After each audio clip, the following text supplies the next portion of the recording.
Hi, I'm Harrison Berger. I'm Liron. And today we're going to talk to you about the novella The Stranger by Albert Camus. This novella stories the life of Marceau, an emotionless and peculiar man.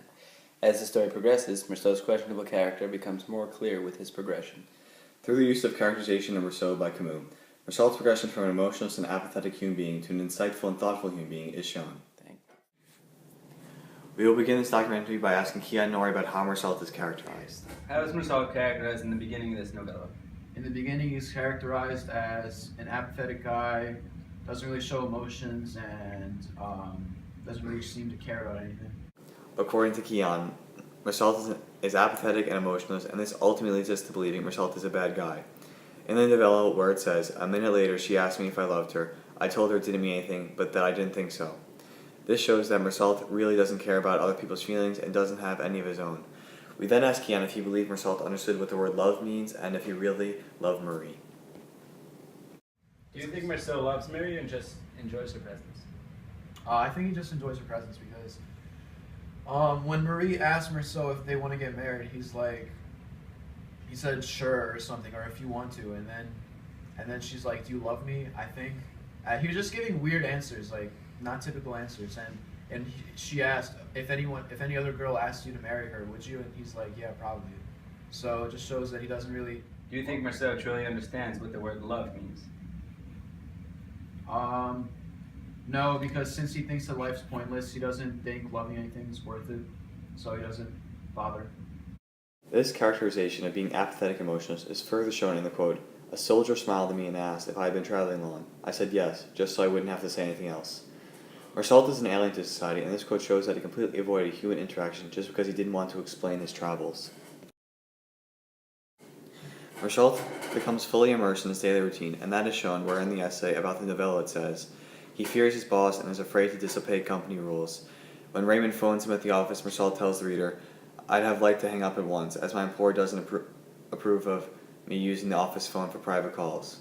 This quote shows that Marceau does not like to change the rules of society and only believes in what they believe. Marceau's final stage of his progression can relate to the myth of Sisyphus when he realized that if he sticks to what he believes instead of following only society's rules, he will become fully happy. Sisyphus is punished by the gods who force Sisyphus to roll a rock up the hill for eternity. Once Sisyphus realizes that he will never get the rock over the hill, he finally becomes happy.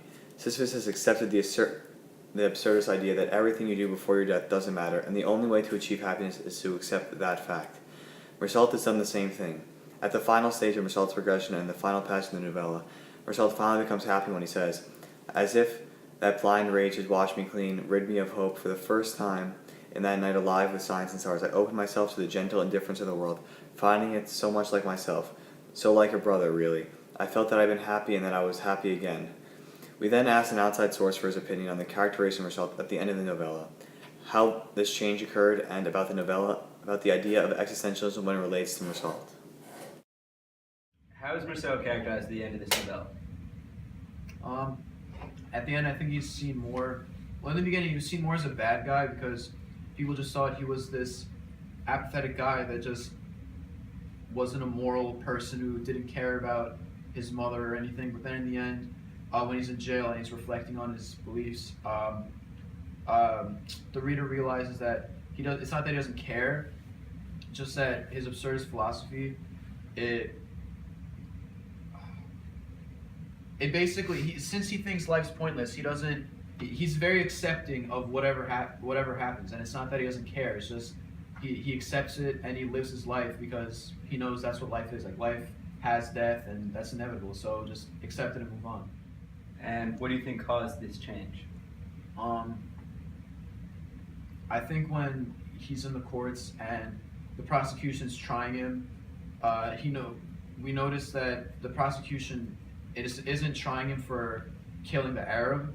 They're trying him, or they're just attacking the fact that he didn't cry at his mother's funeral. Wedding. I don't remember them talking about shooting the Arab, but they were emphasizing the fact that he didn't cry at his mother's funeral. Wedding, and they were making him seem like this terrible person.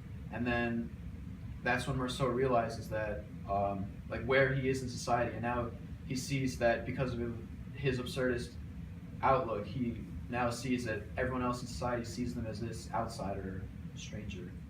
But the thing that you have to understand about Marceau And this is why when I was in high school I didn't really love him as a character, because it's not meant to be a work of literature where you identify with the main character.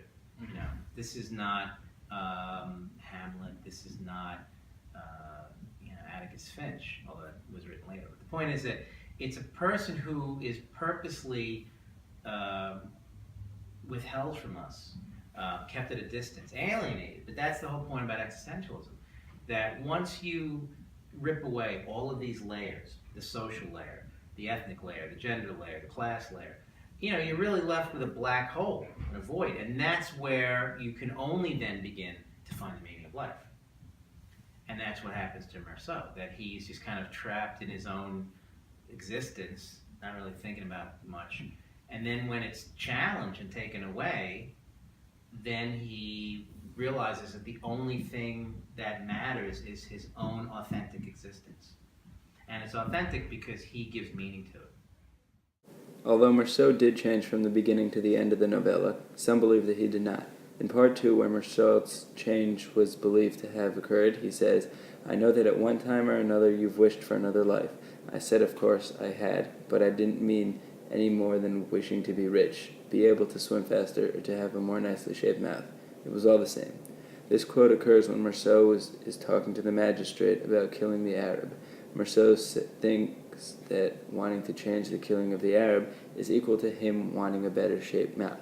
This lack of empathy at the end of the novella shows that Marceau really hasn't changed. It is clear that after this presentation, Marceau has changed from the beginning to the end of the novella. Throughout the novella, Marceau is a stranger. However, he changes from being involved with only the physical aspects of the world to a person who understands that life has nothing to do with the physical, because all that matters is that you stick to what you believe to. In